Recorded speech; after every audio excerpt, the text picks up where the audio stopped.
Here's why I don't rely on food alone for nutrition.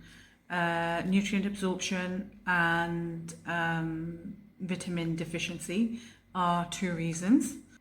Factors like food choices, soil quality, processing, storage, are all factors that can affect the nutrient intake.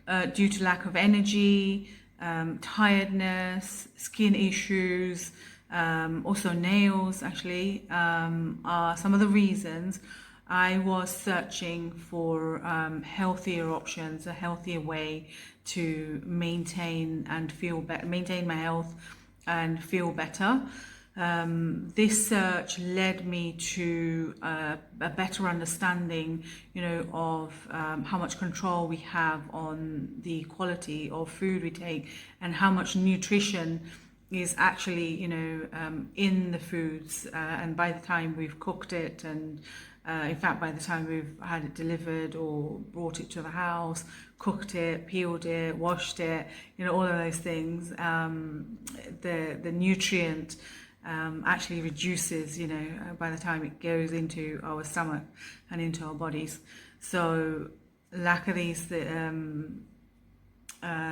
control over soil, water, air, led me to having a better understanding of consuming better nutrition. And one way to do this is by taking food supplements. So I often get asked, by people saying, why do you need food supplements? Some of the main reasons, are these. And to ensure better health, I started consuming nutritional supplements alongside a balanced diet.